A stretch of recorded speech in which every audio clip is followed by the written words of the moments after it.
All right. I think we've got most folks back now, it looks like. Cool. Well, thanks y'all for doing those pairs and small groups. Wanted to give folks just a moment here to just share how that conversation was. If anyone feels comfortable, I'd love to hear in particular some of the responses from question number 3 of what you think about when you hear the term solidarity economy. So what solidarity economy means for you. And just real quick, I'm gonna take some notes. I'll share my screen so we can collectively see the notes. And I'll also drop the link for the notes document in the chat in case folks don't feel like coming off mute, but you do want to add your thoughts to the collective. So Perfect. Here is a link for folks to be able to take some notes if you want.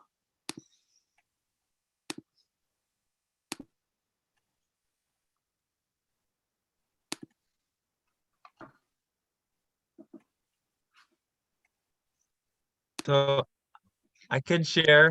I was with Mindy and Larry, and we were saying that we thought solidarity economy was something that's like good for the community, where the wealth stays in the community and affects your community in a positive way. What the things you're doing are good for the community. And it thinks about more than just yourself. And so for like an example, we used a cooperative empowering all the employees to meet their needs.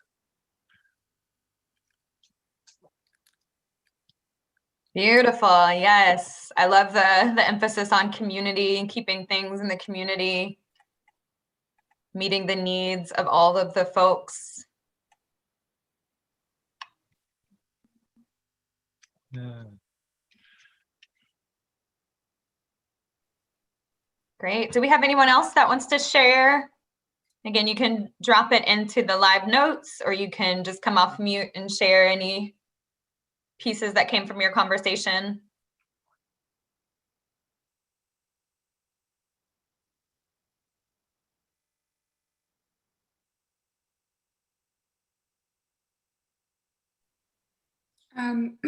This is that pairing of language is actually something that I haven't heard before. So my first guess was an economy that is rooted in solidarity with workers and solidarity across race, class, gender, geography.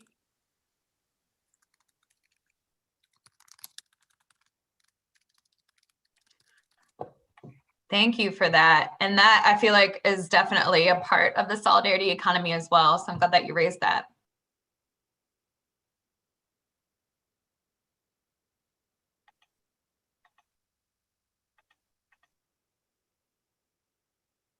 Cool. Any last input that folks want to share for this one?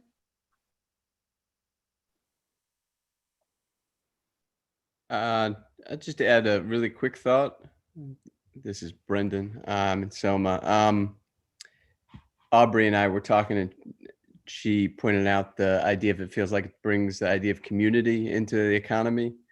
And I feel like when you think about the US and individualism just affecting so much, and we think of like alternatives to individualism, ways for people to look out for folks beyond just themselves, that it feels like there's a correlation kind of with the solidarity idea and the economy of an economy where people are not just looking out for themselves, and they're kind of practice ways of being in it together. So just building on some of what Aubrey said there.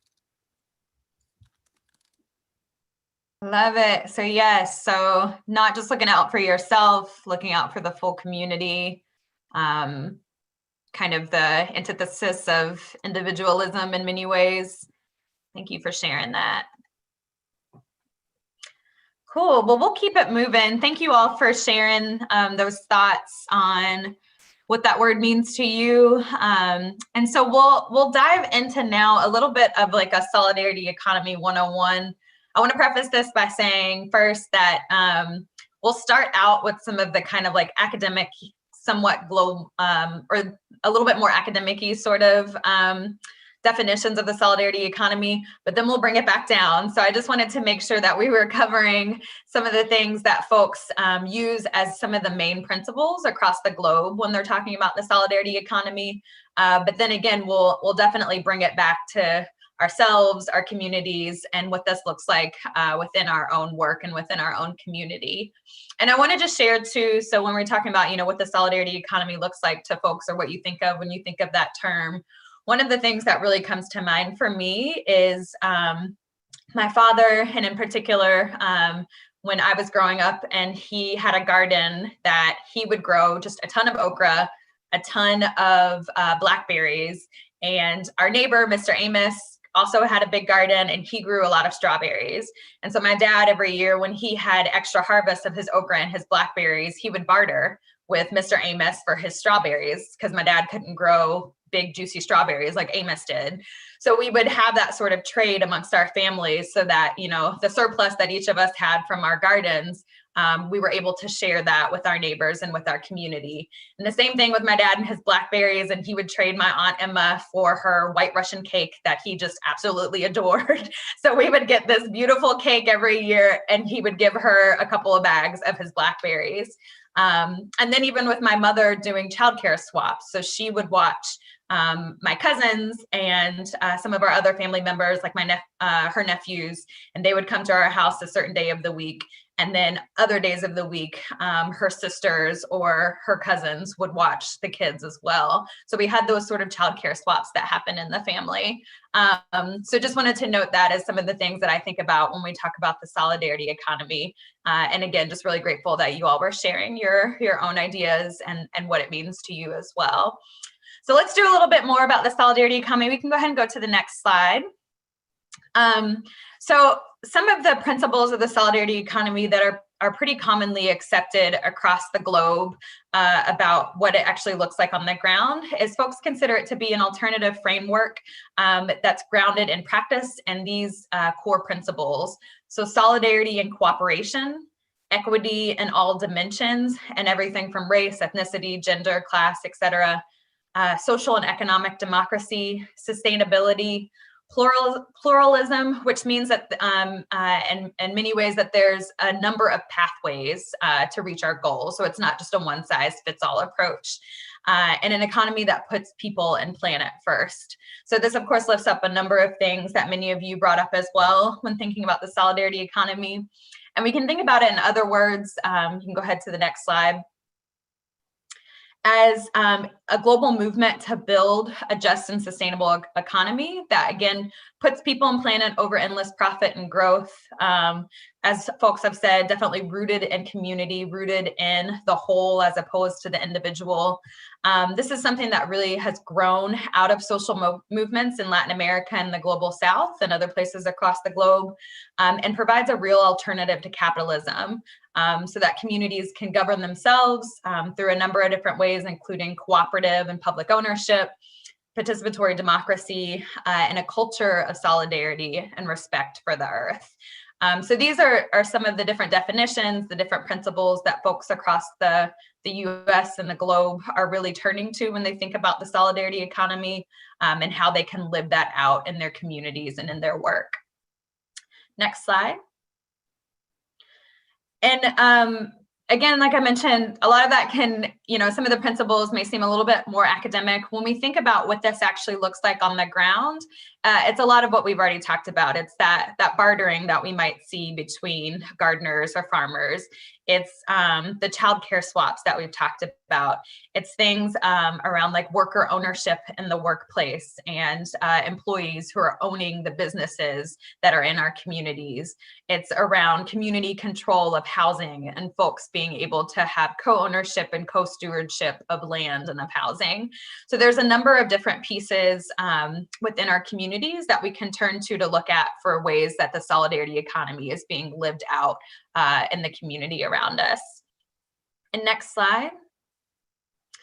And another way to think about this too is that the things that a community needs in the solidarity economy, the things a community needs are controlled and governed by everyday people. So controlled and governed collectively by the community. And these are just a few examples. This slide is from the New Economy Coalition's website. They have a breakup of different parts of the solidarity economy that I think can be really helpful.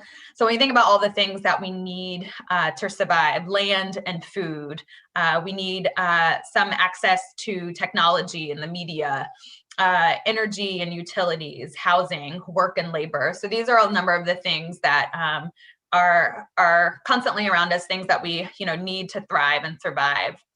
And so within each of these different categories, there can be a number of things that can be community controlled and things that are thought of as being a part of the solidarity economy. So one of the ones that might be, or that folks might be most familiar with is something called community land trusts. And we'll hear a little bit more about those today as well. But one that I really want to lift up is what's considered the oldest community land trust in the country, New Communities, which was started by Shirley and Charles Sherrod in Georgia, and is such an incredible example that folks can turn to for CLTs across this nation. Then, of course, things like food and farming co-ops. We'll hear a little bit more in our small groups later about things like the Federation of Southern Cooperatives, which is, again, such a central piece of the cooperative movement in this country. Open source seed saving, community gardens. When we think about art and media, we've got all kinds of things like solutions journalism, open source, artist co-ops, platform cooperatives, which are these really innovative kind of tech cooperatives that we're seeing pop up more. Energy and utilities, folks may get their own energy sources from a rural electric cooperative, which is a huge example of solidarity economy work across the country. And there's even a great movement of folks who are working to make sure that those rural electric co-ops are even more democratic, and so that folks within the community have true co-ownership of those. So that's a great example of it as well. And then with housing, we've got great things like housing cooperatives, resident-owned communities. When you think about like a mobile park, there's a number of communities across the country where folks are actually owning the mobile park communities collectively, so that folks are able to own their own trailer, but then have co-ownership of the land underneath it. So having a really great system where they can collectively govern and steward those communities. And then again, some of the more popular ones within work and labor, worker cooperatives are an incredible example. We've got hundreds of thousands of those across the country right now, and some great networks of folks who are working together with co-ops. Things like time banking, which folks may have in their community, of being able to trade. One person may mow someone's grass so that they can then have a nice home cooked meal from that person. So being able to trade and barter things within that time banking system. Then bartering systems, and again, platform cooperatives. So these are just some of the examples. There's probably plenty more that folks can think of that, kind of fit those principles of really putting people and planet and community first. So if there's other examples that folks know of in your community, you can feel free to go ahead and drop those in the chat box. And we can just kind of have that longer list going of some of these examples. We can go ahead and go to the next slide. So I wanted to just give two quick examples of some different initiatives that are happening across the country right now, and then we'll hear from our awesome Alabama folks, Nina and Sav, about some of the local examples. But one that I love to lift up is the work of the East Bay Permanent Real Estate Cooperative. And so this one's based out of Oakland, and it's just a really beautiful example of community residents, in particular Black, Brown, and Indigenous residents in the East Bay coming together to collectively own and steward and make sure that there is permanent affordable housing within their community. So I know a lot of folks probably know about the Bay Area. There's all kinds of like rent spikes, all kinds of gentrification. Folks have been getting pushed out of their homes for quite some time because the prices have become so high that folks just can no longer afford them.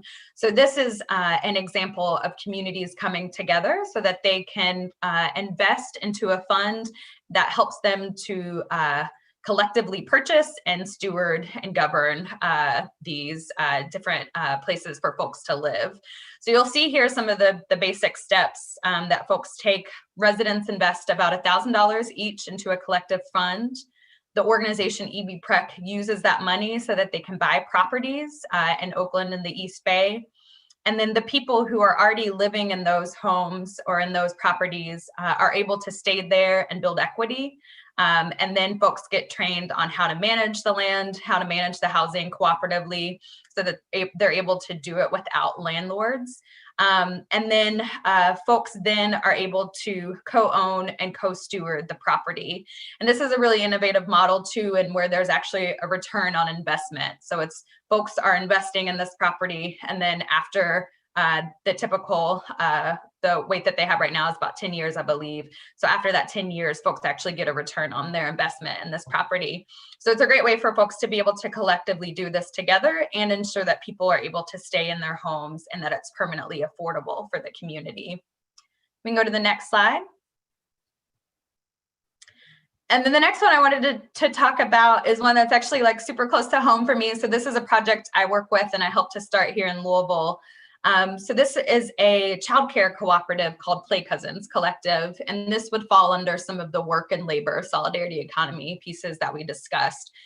So I know folks are probably familiar with how expensive childcare can be, how difficult it can often be for folks to find affordable childcare, and how oftentimes when folks are going into community or school meetings, childcare isn't available and people with parents often either aren't welcome or they don't feel like they're welcome with their young kids.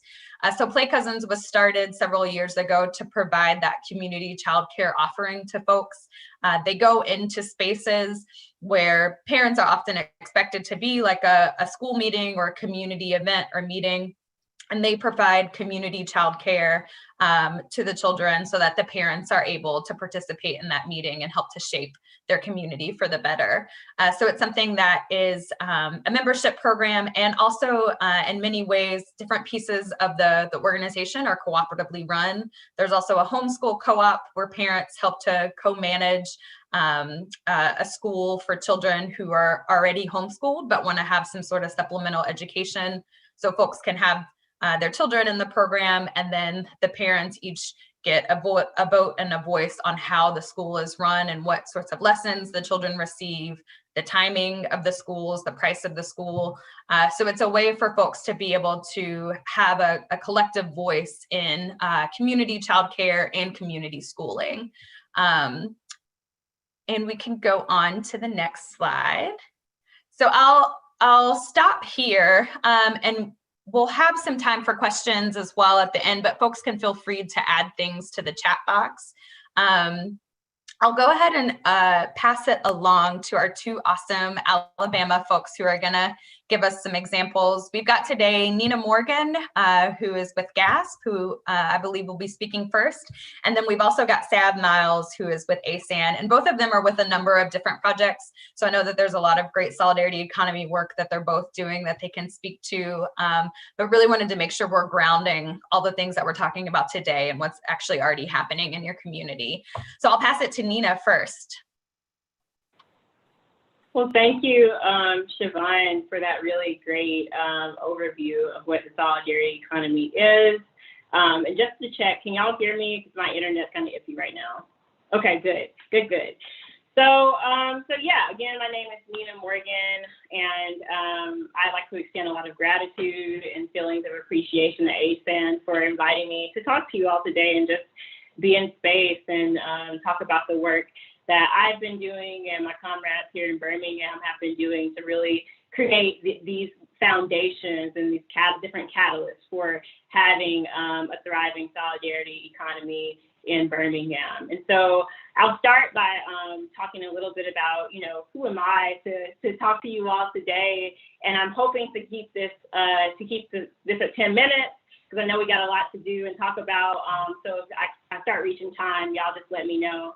But yeah, I'm a young, Black, poor Southern person raised in rural Alabama, who has really witnessed the evils of the extractive economy and what that impact has been on my community and my family and my personal life, and community and my working life and organizing with GAS. And so, I grew up in Sipsey, Alabama, which is in Walker County, in the southeasternmost kind of tip of Walker County, right off the Mulberry Fork. And Sipsey has a very deep history. So, locals there call it the Black Warrior Town. It was land that was shared by indigenous people, especially Cherokee and Creek peoples, and for Black and white folks as well. It was kind of like a resting place for folks. And, back in the day when soldiers were sent to Sipsey to remove folks, people, the legend has it that people just disappeared, right? And so when soldiers came, there was just like, of course, signs of a settlement being there, even fires going. That's what the old folks say. But in terms of just, people being there, there was nobody there. And so, in the early 1900s, Sipsey was formally founded as a mining camp for the DeBart LeBlanc Coal Company. And so Sipsey is no stranger to the extractive industry and extractive economy that really is kind of at the roots of our state. And so you have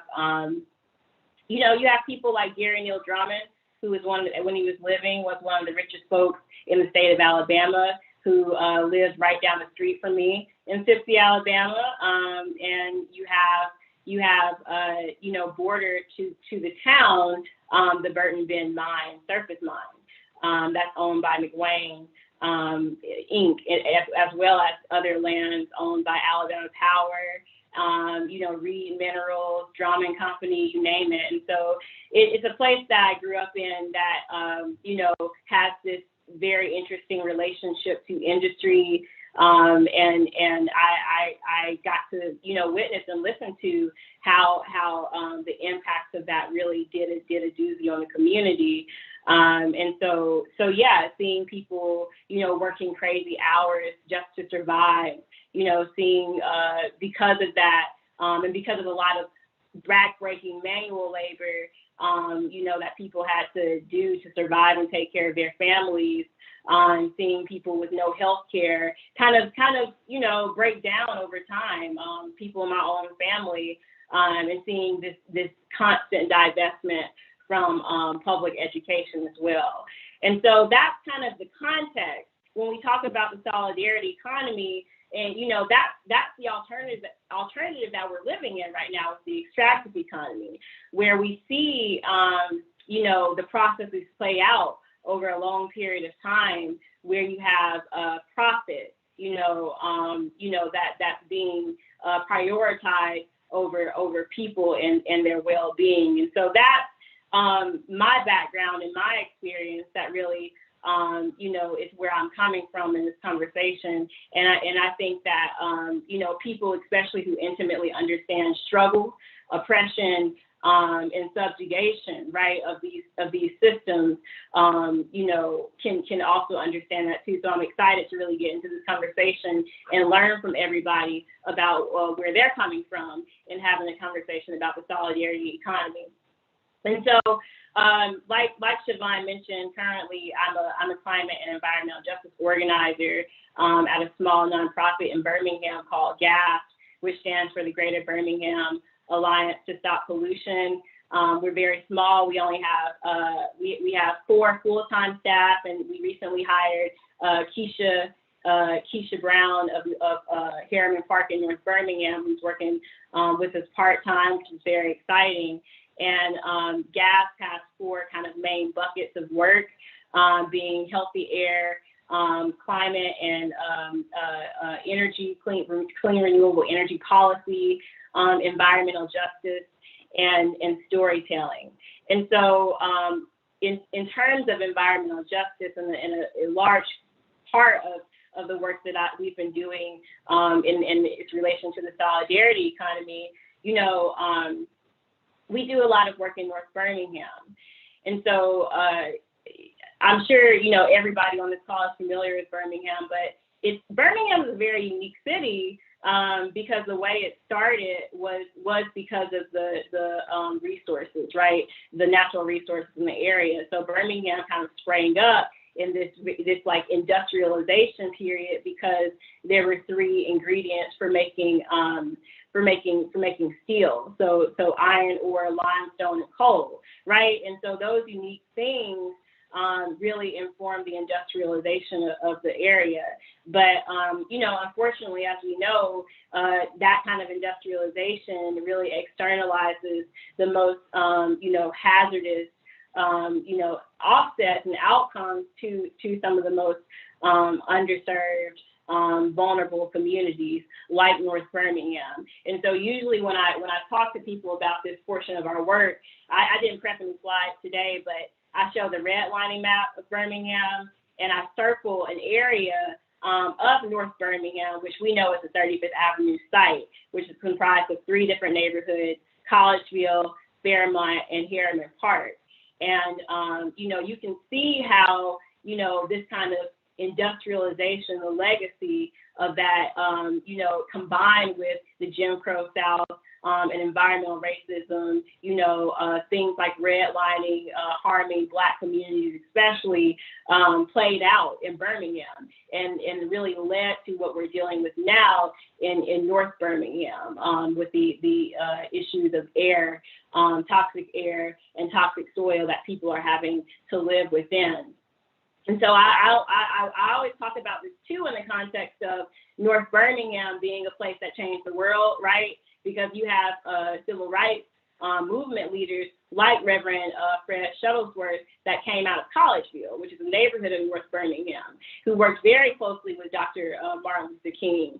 You have foot soldiers who marched to jail on behalf of freedom and struggle, who live in North Birmingham and who still live in the 35th Avenue Superfund site. And so when we have these conversations, there's some reconciling that we need to talk about in Birmingham, and that's you know, in the state of Alabama, where, you know, you got people who literally fought for our freedoms and changed the world that are still having to breathe in toxic air. Nobody should have to breathe in toxic air and live in a contaminated community. And so that's a conversation that needs to be had.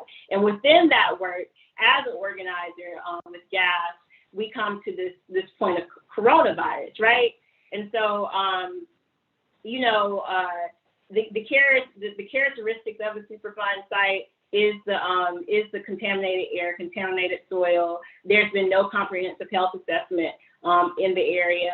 And there was a 2014 corruption scandal where you had an elected representative that was bribed by industry, namely Drum and Company, who works closely with a law firm called Balch and Bingham to really keep the community from being on the EPA's national priorities list, which is something that prioritizes contaminated communities getting more of a holistic, you know, remediation and revitalization, you know, effort, and more money to address those issues. But that effort was thwarted, and the community isn't on that list, and the fight continues. And so within that context, you know, we had the COVID scare, even though it had already been here in the United States in March. And, you know, GAS was getting phone calls from residents, especially who live in the 35th Avenue site in North Birmingham,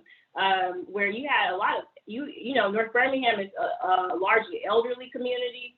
And so you had people who, one, couldn't get to a grocery store, you know, and was really on hard times because the places that they were going to didn't have anything. You know, the store, even I was scared at one point because, like, you go to the grocery store, no toilet paper, no meat, no nothing that you needed, no produce, because people had started hoarding things. And so we started getting phone calls for help.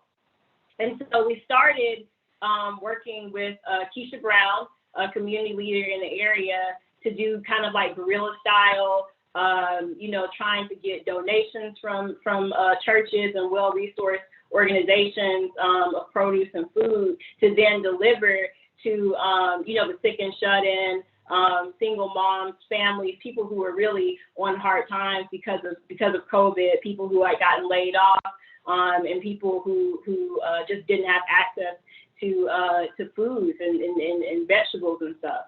And so we started doing this guerrilla style, just like distribution initiative, and eventually that evolved. And so Keisha Brown and a couple of other residents said, well, hey, why don't we start having these like pop-up markets in the community where we really work to try to get donations of foods, vegetables, face masks, hand sanitizer, you know, that kind of PPE, and distribute it in the community. And Keisha so happened to have neighbors who had a vacant lot on the side of her house. And they were like, well, y'all can come and set up here if y'all want to, and just set up a tent and some tables, and we'll keep the grass cut, and y'all just do what y'all do, but y'all have a spot to actually have kind of like a operations center. And so yeah, we started doing pop-up free markets, and it started out in May with like one table and some produce. We partnered with Jones Valley Teaching Farm because they were hit hard from the virus, and you know, they had extra produce that they could distribute, and so they donated a lot of produce and cut flowers, which was a nice addition to the community. And so we took that. You know, GAF, using our privilege, you know, as a more resource organization with our connections, try to be a conduit for getting these kinds of resources to communities that need them the most. And so, and we worked with folks who live in the 35th Avenue community to actually operate the market. And so we continued doing that from May until November, late November. And, you know, just seeing, just kind of like stepping back and like being organized by community to do this work and seeing the benefits of that was really a beautiful experience. I mean, first of all, it was, you know, doing this work, this mutual aid work in the community, enabled GAF to build trust, in North Birmingham, which, you know, which was the victim of that big misinformation campaign, where thousands of dollars were put into an initiative funded by Drummond Company to really kind of slander GAF and you know, sow seeds of mistrust between the community and GAF and the EPA, you know, trying to encourage people not to get their soil tested, not to trust gas, those kinds of things. So for one, it was a way to build trust and repair relationships in the community. Two, it was a way where you know, people could distribute information. A lot of you might know Birmingham defunded the park and recreation centers and the libraries. And those are in a place like North Birmingham that already is a community that's disinvested in, right? That already only has one grocery store, that doesn't have a lot of, just doesn't have as many assets that helps the community, as many places where people can gather. That was a really big hit. Because then you no longer had areas where people could really congregate. Childcare was at the libraries. You know, people used the recreation centers to gather to have their programs for elders and seniors.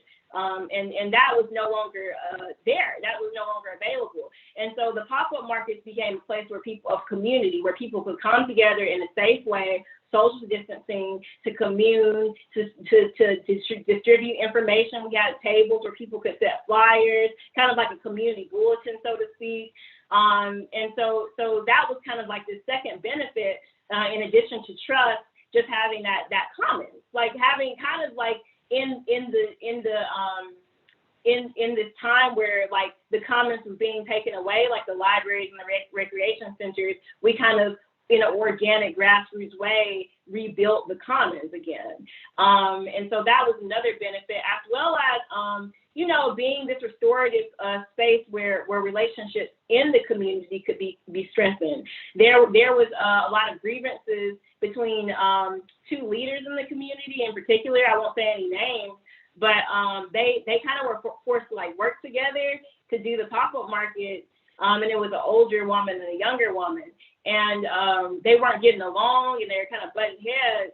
But through this process of organizing the pop-up market, you know, there was a point where the older woman at one market came to the younger woman and recognized her leadership and said, hey, I know we're not getting along, and so on and so forth, but I see you're doing a good job. I really appreciate this work, and you're changing our community. And the younger woman actually started crying because, like, it was that respect, you know, that acknowledgement of the work. And so the pop-up markets was a space where people in the community could actually continue to develop relationships and build community. And so, that's just some of the benefits in turn. And then people were getting their needs met, right? Like folks who don't normally have access to fresh food and fruits and vegetables were getting that. People were getting face masks, which is really important because research shows that folks who are inundated with particulate pollution, PM 2.5, are more likely to pass away and die from COVID. And so it was very important for us as GAF to make sure that everybody in the community had face masks, had hand sanitizer, that kind of thing. And so that was another protective layer that the pop-up markets added. And so I want to wrap up by saying, we're going to continue to do this work. This has become a permanent part of GAF programming and our mission. And we're really looking forward to 2021. And we really are trying to be intentional to do this right, to work with community to build kind of a training toolkit for people who want to do this in other parts of Birmingham, because there are people who saw this work and they were coming to GAF and saying like, hey, can y'all come over to my church, or I want to work with y'all to do this. And we were telling people, well, we work in communities that are largely impacted by pollution, but let's try to work together to develop a manual and a toolkit to teach people how to do this work themselves, and also be an organization where we're still continuing to be a conduit for resources to underserved and marginalized communities. And so all of this is happening within this larger context in Birmingham of mutual aid, really, really popping up and becoming its own kind of organic movement. And so you have people like Dominique Villanueva, who's organizing the We All Eat cooperative. You have people like Majadi and Susan, who are doing a lot of work days and farming at the Smithfield, the Dynamite Hill Smithfield Community Land Trust. You have Lilith and them over there, and Bessemer, who are doing the free store. You have the DSA in Birmingham, who are doing the brake light clinic, and where they're also distributing food. And so there's a movement ecology, right? It's an ecology. There's a movement ecology that's building in Birmingham. And so looking forward, we're trying to think at GAF about, well, how can we, be a part of this movement ecology? How can we enable, other Black folks who are makers, who are creators, to come out to the pop-up markets and to really, have their stuff available for residents in North Birmingham who don't have stores, who don't, have a lot of assets that more resource communities have. How can we infuse culture and art and healing at the pop-up markets, where we have spoken word and what have you at the pop-up markets too, to kind of bring in that spirituality aspect to the markets. And so I'm really looking forward to continuing and engaging this, and also a way to kind of build political power, right? Because again, we're working within an extractive economy. And so these kinds of things can be mechanisms to build people power, getting people together, meeting the material needs, cooperating in a spirit of mutualism and interdependence, and also building a political analysis about why we're here in the first place. Why doesn't North Birmingham have access to healthy foods and vegetables? Why do people have to breathe in air pollution every day? Why isn't the counselor doing this work? Why are we having to do this work in the first place? And if we're having to do this work, then why don't we have the resources to do it? And so really kind of infusing that layer of critique and building people power that complements work like the People's Budget Birmingham Coalition, where they're really pushing for the city to have participatory budgeting. So that's what's going on in Birmingham, y'all. And again, I appreciate appreciate the opportunity to speak to everybody today. You know, to be a messenger for a lot of work that's happening, even outside of GAF. And yeah, also looking forward to staff and their presentation. So thank you. Thank you, Nina. That was amazing. I really appreciate that grounding that you provided in the beginning, and the historical context that you brought into this, which is so critical for us to understand as well. And so much incredible work that's happening on the ground in Birmingham. So grateful that you shared all of that. And I'm excited now to pass it on to Sav. Sav, I'll let you introduce yourself and tell us more about the work that you're connected to. Thank you so much, Siobhan. I can't wait to learn from you more because I've got a million questions for you, honestly. Your work sounds so cool. And like, just thank you for allowing me to be here with you. Also to Nina. Y'all don't know, but I'm Nina's biggest fan, I think. I want to be. Someone asked me recently, like, who do I need to talk to? Like, who's just a really inspiring person that I need to talk to? And I said, Nina Morgan. And like, there's so much that she's doing that she didn't even get to talk about today. So please support her and her work in Birmingham. Anyway, so I'm Sav. I use they, them pronouns. I'm in Gadsden, Etowah County. And yeah, so I really want to spend a lot of time today talking about my community and what my community has done. And what I've been fortunate to participate in, but really, you know, just I really want to lift up the work of our little town, our county, and what has happened, especially over the past year. You know, we don't get to hear a lot about solidarity economies in rural communities or smaller communities, like they call it Trump country. And, you know, our region is like one of the most Trump supporting regions, but there's still people here doing work for the community, with the community. And I really am excited for the opportunity to lift that work up. So in our mutual aid session earlier this week, Reverend Majadi will say his name again, kind of invoked, you know, a little bit of his history and how he came to understand solidarity economies or mutual aid. And, you know, he told this story of like, or he kind of used like an example of like, if there's one bean, everybody in the community is going to get a slice of that bean, but everybody's going to eat, you know. And for me, growing up in a low-income community in Gadsden, that was extremely true. My mom worked out of town, so, you know, I was at home a lot, but I ended up just being out in the neighborhood a lot. And y'all, like, I got fed, you know, and a lot of people who fed me, who took me to, you know, practice, pick me up from school, this, that, and the other, you know, it was Black and brown moms mostly. And so I gotta like name that a lot of the people who taught me about solidarity economies, value in community, the depth of generosity is Black and brown mothers, and families in general. I do want to tell one quick story of kind of how I came to really focus on community work. You know, I'm an organizer, community organizer by trade. So, you know, I remember after my first year of college, I was working in Capitol Hill, like in the House of Representatives. And it was like, you know, I really want to, you know, because I saw how unequal my community was. I saw how racist it was. I was like, really, we got to deal with that. You know, and we're taught politics, you know, you go to politics, you know, go to Washington, that's how you create change, right? And I remember, you know, I was a year older than some of my best friends. And I remember, you know, my partner at the time was really struggling getting to pay for college.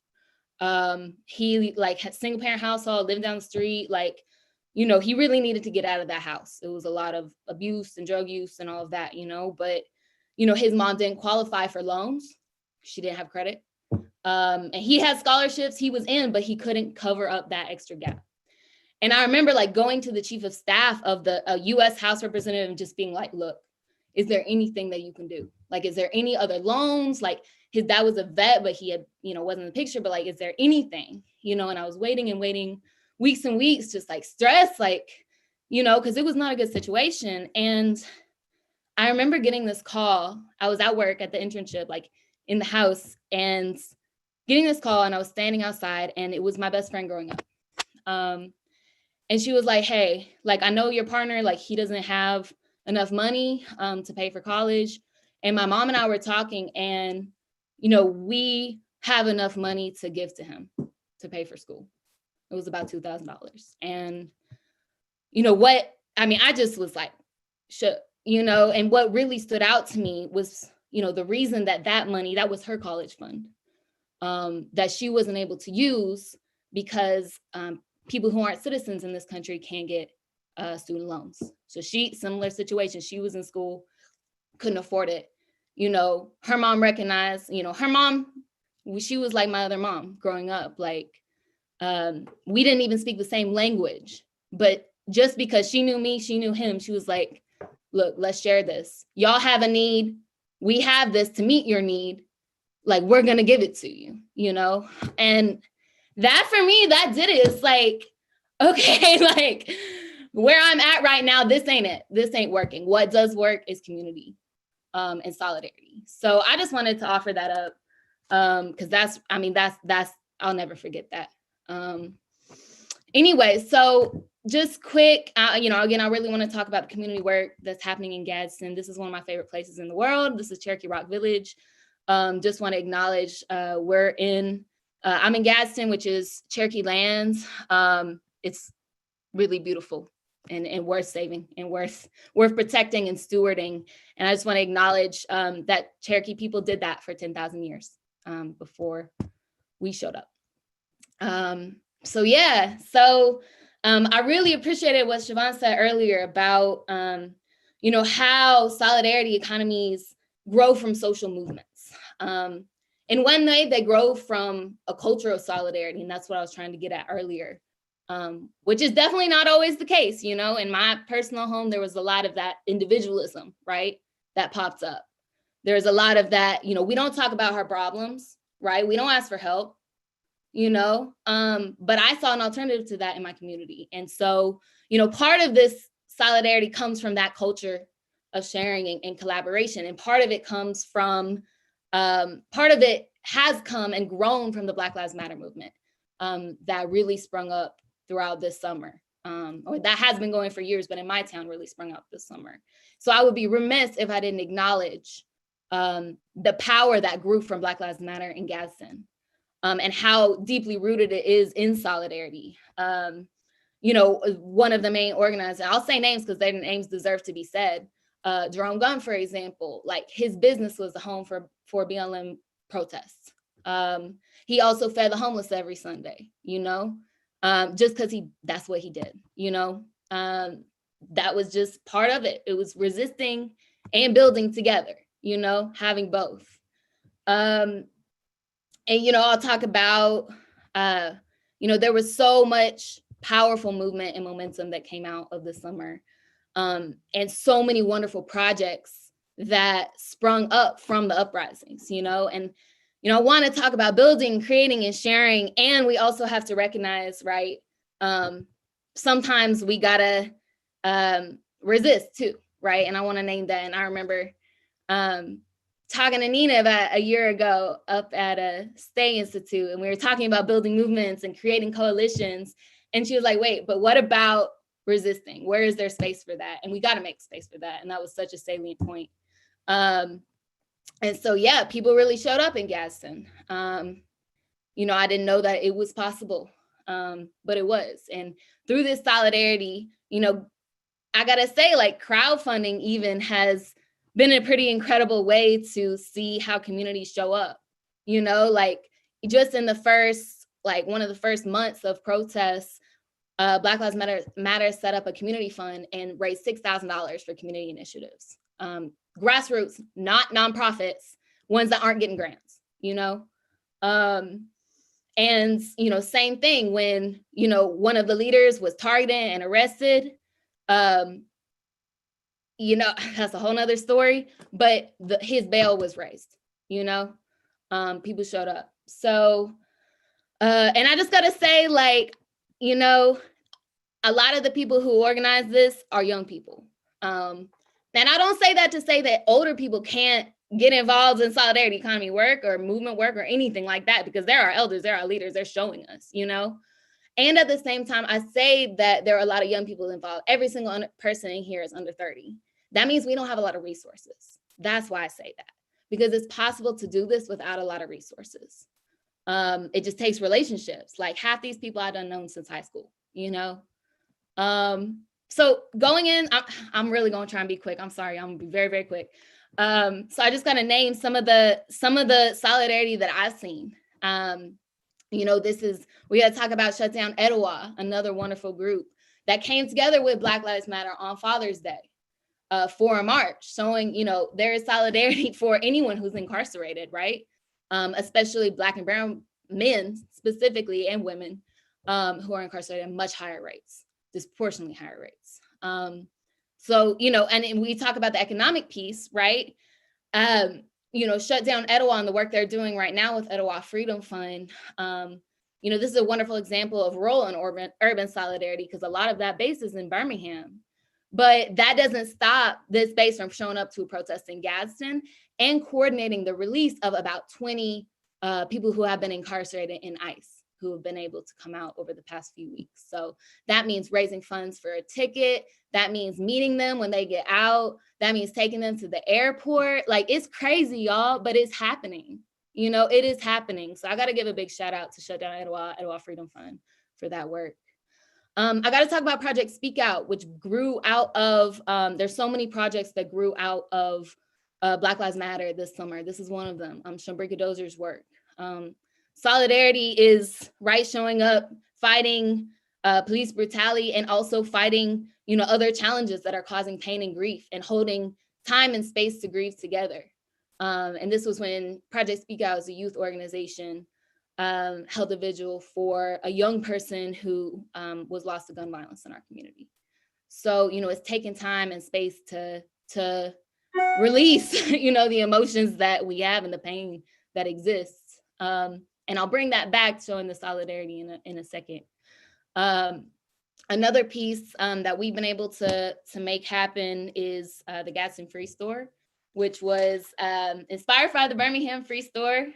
Shows like, you know, if I can do it, y'all, or if I could do it with a few people, like, I promise y'all can do it, you know? Like, for us, that all of that has just been like getting donations from the community. Is so easy to get donations of clothes and house stuff, personal hygiene items. Like, people just have it and they're willing to give it. And, you know, we had someone, you see the warehouse in the back, like, you know, he just donated his warehouse and he donated his racks. And so we use them. And then we have people who come with trucks, and we just put the clothes in the truck and then set up these racks and give away clothes and hygiene items. And it's like, it's not that hard, you know, kind of like Nina was saying, you just do it, and it is possible.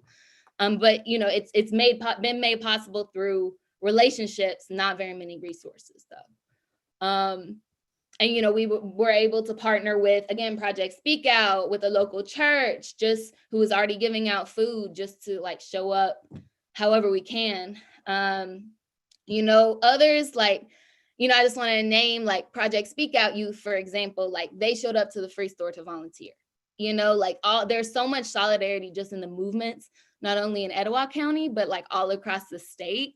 Like, we're all helping each other out. And that we need that, you know, we need it, and it works. So I'm really gonna try and finish up just showing kind of, we just set up, you know, and these are all volunteers who are showing their face. But, you know, you just set up racks. There's like a need, people take clothes home. It's as simple as that, you know. Anyway, I just want to say that, like, I don't want to stake claim over all of the solidarity work that's happening in my community. It's happening in other places as well. You know, Chari Bostic with Great Heritage Community Foundation restoring a local cemetery, and people showing up for that, regular, just like feeding opportunities for community, like, just, you go get food, no questions asked, you know? And even like, just these kind of like Facebook groups that are dedicated to like share or like giving things away, like free things, you know, there's a lot that can be done just through that, you know? So Facebook is a very powerful tool. So I would also be remiss if I didn't name this as well. So Gadsden, getting ahead of ourselves. So Gadsden also has a an environmental struggle that we're dealing with. A rendering plan is coming to town. And, I just wanted to use that as an example to name, like, yes, we have these kind of environmental challenges as well, but, we don't, unfortunately, we don't all have a Nina to make sure that there is, that racial justice is represented in that movement, that economic justice is represented in that movement. You'll notice that a lot of people who are showing up to these protests, you don't see the same faces at the protests that were, you saw earlier in this presentation. So I just want to name that, like, it's not all happy-go-lucky here. We got a lot of work to be done. There's a lot of solidarity to be built, and there's still a lot of mistrust because, if you don't show up, like, for me, it's hard to say I'm gonna show up for you, and so the more that we do collaborate and come together, the more effective we can be. So again, I'm just going to go quickly. I see part of my work personally, I see my role as trying to bring new people into the movement. I don't know if that's, everybody's role, and it's definitely not everybody's role to do it from a faith perspective. For me, I'm trying to bring anyone who is going to come and respect the movement into the movement. And for me, I know that I speak a certain language, especially, for other white people, that will be listened to in a way that it won't be listened to if it comes from another language or another person, straight up. So, I feel like part of solidarity is like building movements with people you have access to, and just trying to work through that. So, I kind of take the perspective of trying to encourage other Christians to get involved in community work, as like as an essential piece of our faith, and also teaching, like, this is not mutual aid, even though you see the gift card piece, like, that's compensation for community work. But what we are trying to do is teach people about the difference between charity and mutual aid. Like, how do we actually see solidarity? How do we get over this individualism? Like, how do we show up for each other? And how do we realize that that's better for everyone? And people are here for it, like, everybody's showing up. And I just gotta say, like, it's been really incredible to see that. It's been the most valuable thing I've ever been able to be a part of. And I hope that y'all will consider, standing being here in solidarity with us, and supporting these grassroots organizations. Like I said, these aren't the ones that get funded a lot of the time, we don't. So anyway, you can, help. This is a huge part of the solidarity economy for us.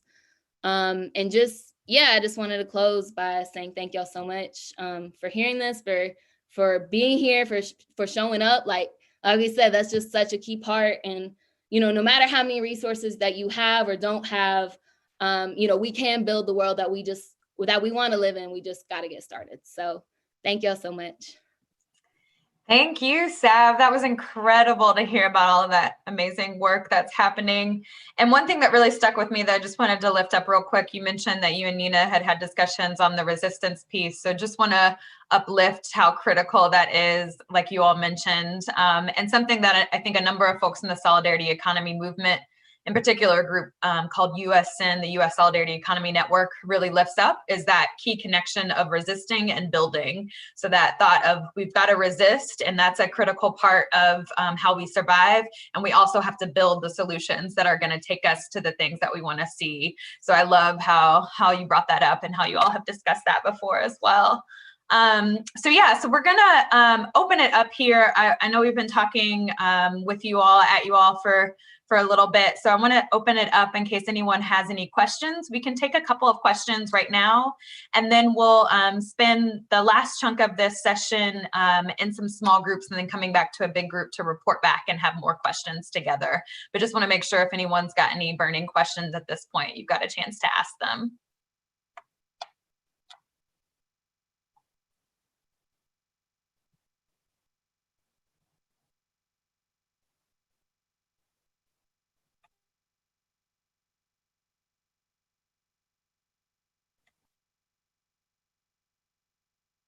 And if we don't have any questions now, that's fine too. Folks can feel free, if you think of something that you want to make sure you ask before the end of the session, you can drop it in the chat box or shoot a note to myself or one of the other presenters.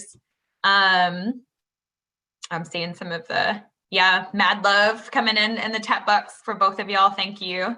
So I'll go ahead and intro the next activity, but if anyone thinks of anything before then that they want to ask of the crew, then you can go ahead and chime in as well.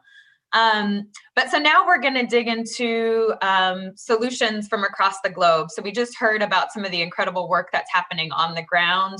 And again, I loved hearing about so much of the mutual aid work, the free stores that are popping in Birmingham and Gadsden. So just really grateful that we were able to hear so many of those incredible projects and solutions that are happening on the ground. But we'll break into small groups and pairs now to learn a little bit more about some of the things that are happening both across the US and across the globe. So we've got some examples. And again, shouts out to Highlander Center for their Mapping Our Futures curricula. I pulled these from their curricula that they have online. We've got these cards that folks will be able to break into small groups. You can read the cards individually that give an example of a solidarity economy initiative or a solution to our current extractive economy that folks are already working on and that has already been, a proven success within those communities. You'll have a chance to read those quick blurbs and then have a discussion within your small group about, what you're learning from that card, how that might be applicable or possible within your own context in Alabama. So you'll have that chance to be able to both learn something potentially new for you and others in the group, and think about how you can how that might be applicable and how you could live that out and what could be possible within your community with it. So I think Rachel is going to break us up. And then the other piece I want to say about this, so we've got, Rachel, have you already sent the link to folks, or should I drop that in the chat box? Actually, Alice is going to help us do some back-end sort of logistics to make sure that we're all on the same page. So before we go into breakout rooms, we'll turn it over to Alice for just a minute. Okay, awesome. So Alice will explain some of the pieces with the Google Doc, but there'll be an opportunity for us to take live notes in our groups so that you're capturing the notes yourselves in your groups, and then we'll come back to share a little bit more with the larger group. So Alice, I'll pass it to you. Cool. Thanks, Siobhan.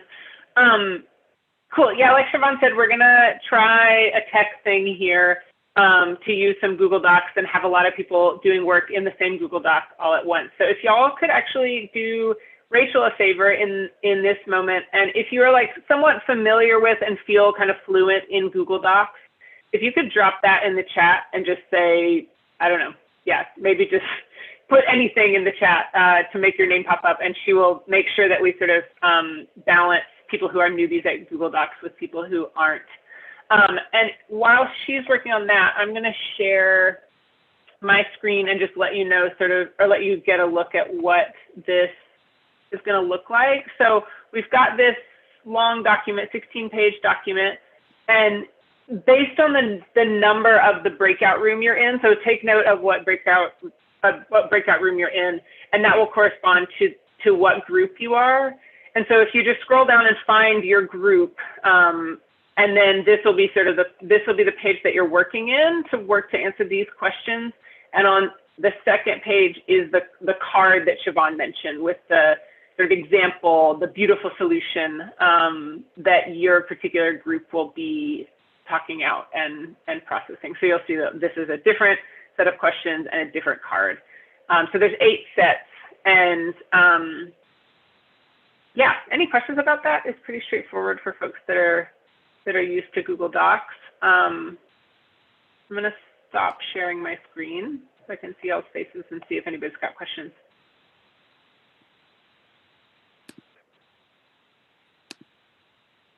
All right. Well, it looks like we're set. We'll have about 10 minutes, and you'll have 4 or 5 folks in your breakout room, and I will go ahead and drop the Google Docs link in the chat. That you should all have edit access to it, and I've set up the breakout room. So if you're somebody who said in the chat that you're good with Google Docs, you're sort of your team's captain in terms of note taking. You'll see in this doc we have 8 different solutions, and we're only going to end up with 4 breakout rooms. So if you can, sort of sort it out amongst yourselves. If you're in breakout room 3 and you're like, oh, I would actually really prefer to look at solution number 7, you have a little bit of flexibility within that as well. Feel free to come back to the main room if you have any questions, or there's a button that says request help.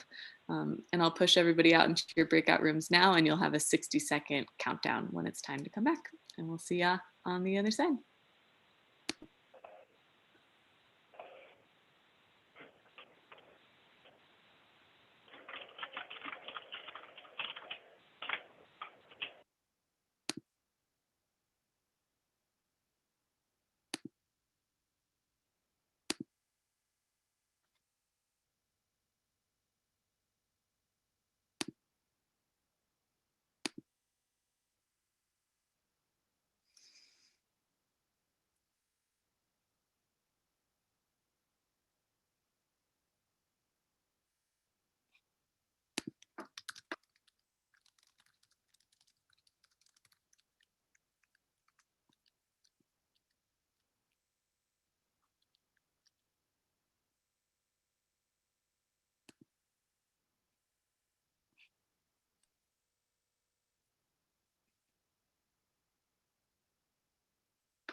Bye, y'all.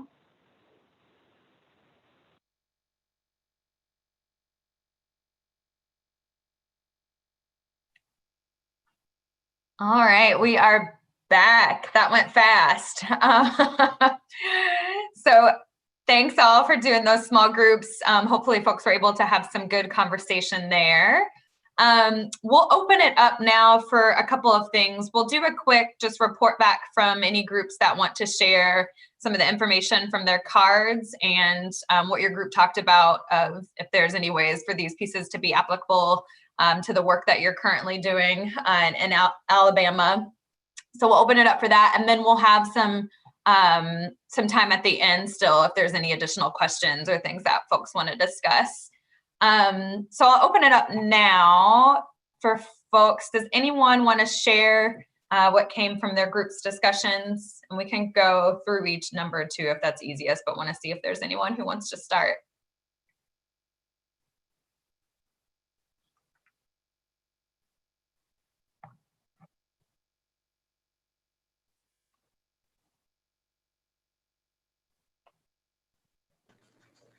Okay, I'll start with our group. We were talking about community schools.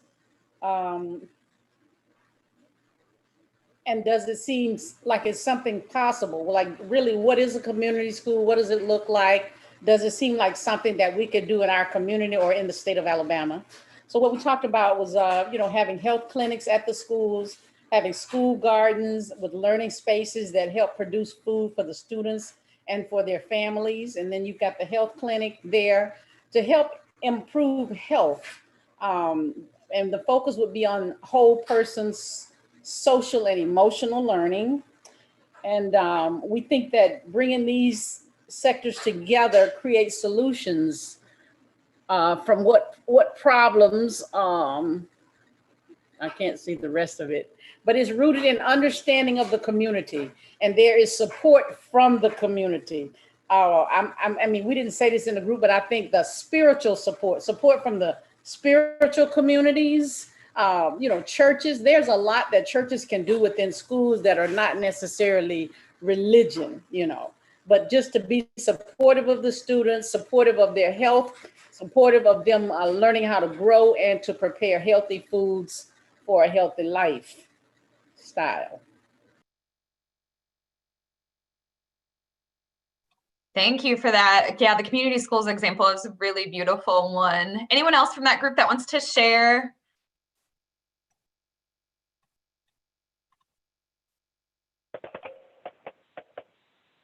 I'll share. I was in that group. I think something to me that really resonated about, this idea of sort of having the schools be the hub of all these other kind of related services. I mean, it reminded me of like the sort of permaculture idea of sort of like turning problems into solutions, and like sort of by linking together all these different needs, a need becomes like a solution for some other problem. And I just feel like so many, if all these like pieces of our community and all these different needs that we have as humans in community are like linked together, then like you start to see this like emergent quality of like needs being met just sort of by the system working. And I feel like that, it truly is like a beautiful thing. So that feels inspiring to me. Awesome. All right. Thank you to group one for sharing about the community schools. Do we have anyone else that wants to share? We've got participatory budgeting, FSC, and then the group that I was in with Green Wave.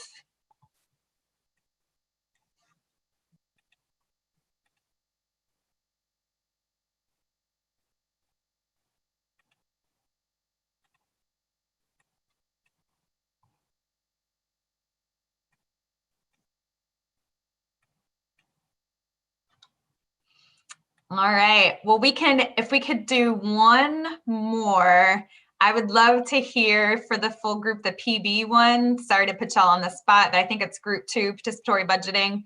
I think that's a great example to lift up, especially with some of the people's budget stuff going on. Yeah, I ended up taking notes. I can just read what we wrote real quick, and maybe if anyone else wants to jump in. But what's up, y'all? Yeah, I think this is such a cool approach. I hope I'm saying names right, but Marion Mars pointed out just what you were mentioning, Siobhan, the people's budget process in Birmingham.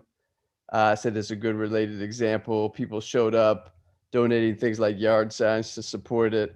I imagine they might be able to say more about that. I don't live in Birmingham. Keisha said now is the time to do this. Sav was pointing out easier in ways to work on an existing economy, like the government's economy. I think I heard what they were saying, right? Even though there's a need to build new economies and things like that. I was pointing out my partner lived in Durham for a while. They can be added to that list. They voted on things like participatory budgeting ideas that came from the community. The same time they voted for mayor and city council. They're like, yeah, we need to put money towards this. I think that's badass, and it needs to be happening like everywhere. A last thing that was mentioned, Mindy said smaller communities in Alabama, kind of for this third question. She thought that they would definitely be open to this if just made aware of it. So,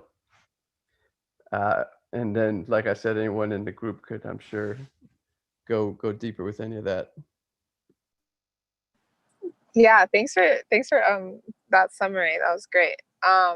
One thing that I thought of after we ended the group was like just one possibility or one thing that's exciting about people's budget is the I guess when I hear it's just like, oh, this is the city's budget, it's like hundreds of thousands of dollars, like millions of, like I can't understand that. But then like when you actually take it and be like, oh, what could a community do with like $10,000? Like it's just like it can like go so much further, and it kind of like, you know, contextualizes like this really ludicrous like lavish spending that's like happening in cities all over, like in Birmingham.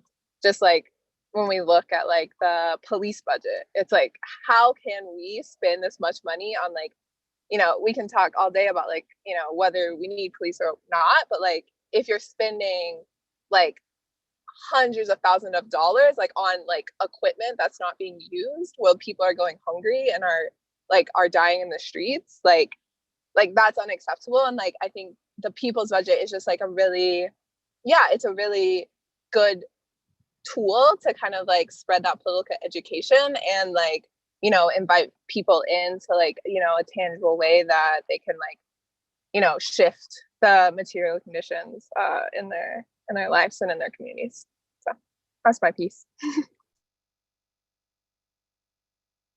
Yes, to all of that, thank you to y'all for sharing that. I'm really glad that y'all were able to uplift that and share some of the complexities with it, and then all of the possibilities that are there with that as well. And just a note too, so Louisville just piloted a participatory budgeting process a couple of years ago where we had 2 of our districts, we've got 22 local districts in the city, and 2 of the districts had, I think it was about $150,000 to where residents of those districts had the opportunity to both pitch proposals of what they wanted the money to be spent on and then vote on it. And the voting looked wildly different than it would in a typical election. It's like if you're 14 and over, you can vote. It doesn't matter if you've got a felony. It doesn't matter your immigration status. It was like everybody who lives and works in this community can have a say in how we spend this money. So it was a really good process for us, and something that hopefully can be spread across the entire community here in the coming years. And shout out to Courtney for it being your home state. What's up? Thanks for sharing that. So we've just got a few minutes left, and I want to just open it up to y'all, to everyone, to ask any final questions that you might have of, you know, anyone who's on here, anyone who has presented. If you've got any questions, comments, whatever, would love to just have some open discussion here for these last few minutes.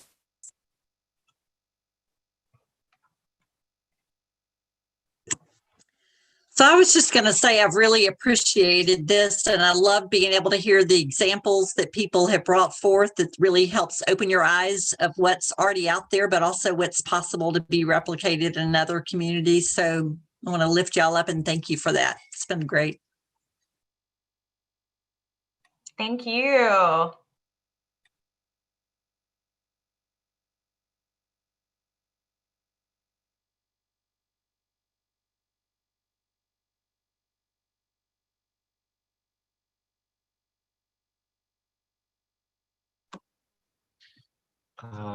it's always so inspiring to see all of y'all. Just it opens my mind to all the possibilities that there are for my community. And I really appreciate all of the sharing from all of y'all. And big thank you to Siobhan and to Nina and to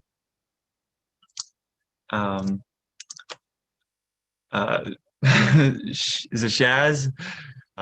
For this just amazing Sav, sorry Sav, for your amazing stories and just examples of how strong and beautiful community can be. Thank you so much.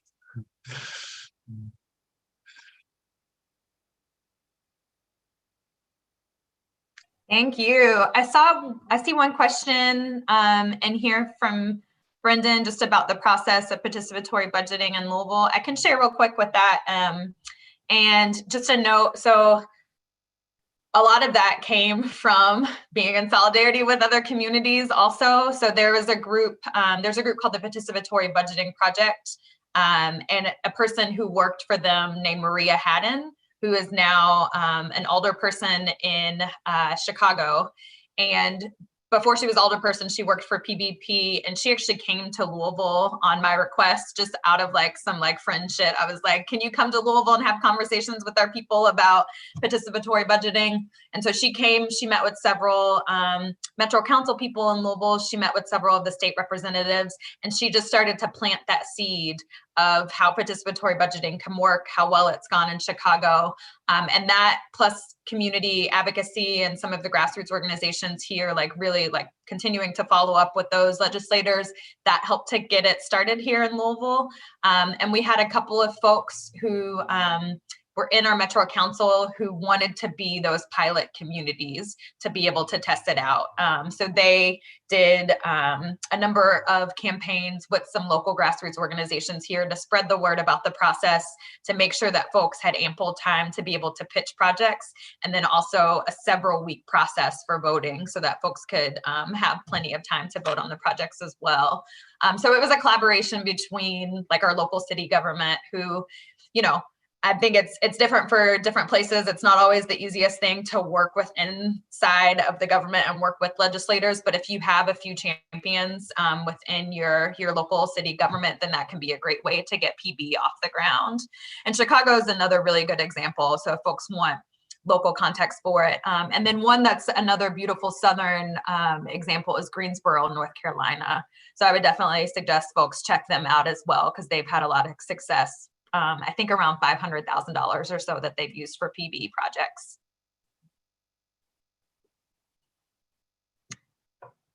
Cool. And I'm seeing a question about from Joy about the Google Doc with the other examples. I think the Google Doc will still be available for a while. You can also go to Highlander Center. You could just Google Highlander Mapping Our Futures curriculum. And that is the curricula that I pulled those examples from. So they have like way more than what I even put in there. I just put kind of a sampling of it. So it's a beautiful curricula that has more information about solidarity economy and more info in particular on those solutions cards. Quick question, Siobhan. We had this earlier from Courtney. Would you be willing to share the slides that you presented at the beginning, the sort of introduction to solidarity economy? Oh, totally. Yeah. We can, should I drop it in the chat box? Is that the easiest way, or are y'all going to send it out afterwards? No, I think that's a great idea. So for folks who are interested in Siobhan's slides from the presentation she gave at the beginning of our time together, she's about to drop a link to that in the chat. And I'm also going to see if I can pull up the Highlander curriculum and put that in the chat as well. Perfect. So let me put this here, and hopefully that will work for folks. Cool. Well, I think we are almost right at time, so I'll pass it to Alice and Rachel in case there's any other closing pieces that you all need to talk through. Wonderful. Thanks so much, Siobhan. Rachel, do you have anything? And I have a few items. But, yeah, okay, just cool. Beautiful. Well, first, I just want to give a huge, enormous thanks to Siobhan and to Nina and Sav. This has been incredible. Y'all are brilliant, and we're lucky to have you in our state. And Siobhan, we're lucky to have you in our sort of extended ASAN family. You're welcome in Alabama anytime. Yes. And like grateful for this virtual format, for like making it possible for this session to happen. You know, I think it's easy for us to focus on like sort of what we lose by going virtual. You know, we lose some of that like heart space that happens so easily at the in-person forum, and we've tried to recreate that. But you know, I think one of the things we've really gained is like this ability to pull from kind of our larger network regionally. And so yeah, thank you so much for this amazing session. I think it like leaves us with sort of the exact right energy we need, you know, sort of this mix of like dreaming big picture about like the beautiful world that we want, and also like practicality of like, okay, how we get there, you know, like this isn't just pie in the sky stuff. Like people amongst us are doing it. There's people around the country and around the world that are doing it. Like it can be done. So I hope that y'all are feeling that as much as I'm feeling it in this moment. And yeah, just a lot of gratitude for the three of y'all for bringing us there. I want to pan out a little bit. This is the close of our virtual forum for this year. So I feel very bittersweet about that. I want to give an enormous thanks to the incredible ASAN staff, several of whom are on here, as well as our truly incredible forum committee. They have just logged so many hours and just been so dedicated over the course of like the better part of a year, more than half a year, to make this possible. So I've really rolled with the punches of like changing our plan and rechanging it and just like really a steep learning curve. So we've done beautifully, and I am just very, very grateful to the dedication of all of y'all to this network and this event and this community. And as it has come up like time and time again during these 11 days, like community is so critical, y'all. And I mean, never a year that we have felt that more than this year. I think sort of the like absence of it, or the like sort of stress on it, I think has made us feel that really strongly. And sort of, I don't know, I know there's some like mushroom nerds among y'all, so I'm hoping this like metaphor will land, but like it really is like a mycelial network, right? And just like connecting all of us, like acting as sort of a defensive force for community, as well as like sharing resources, like moving resources to where they're needed. And I feel like it is like the solidarity economy in the soil. So I feel like, again, this just feels like such a fitting place to end this and sort of send us back out into our worlds. I think also similarly, like ASAN is very intentionally about like peer-to-peer knowledge sharing, like relationship building, and really like honoring that like there is this wealth of wisdom and resources among us, and like power among us. And all that we have to do is like create and maintain the mycelium. Like we have to create and maintain the means to like access that power and those resources and share them where they're needed. So again, I like hope that you feel some of that over the course of the last 11 days. I like, if my general energy is not evidence enough, like I certainly did. And it's just like, yeah, been so nurturing to my soul in a really, really needed way. So want to, yeah, kind of in that spirit, like invite you to become a member of ASAN, not only in like being a paid member, and maybe Rachel, if you could drop the link to do that in the chat.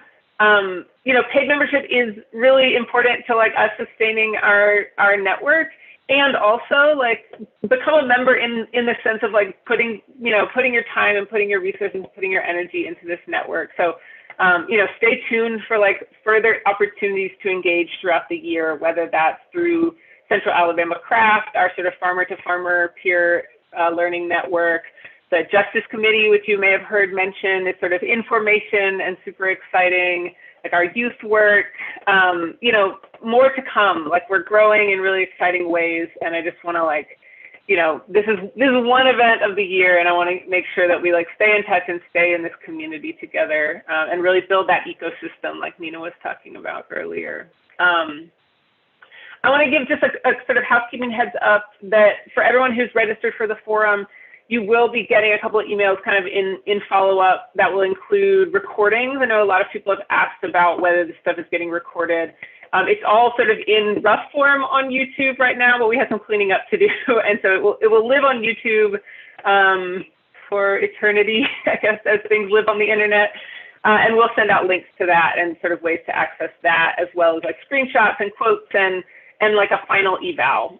We've done sort of session by session evals as we've moved along, but want to get a sense for like, did this sort of meet the goals of the bigger picture forum? So would really love if y'all could take 5 minutes when that does come to you by email and fill it out and share your thoughts. Like, this is the first time we've ever done a virtual forum, so we want to hear, you know, the good, bad, and the ugly of like what y'all's experience of it was like.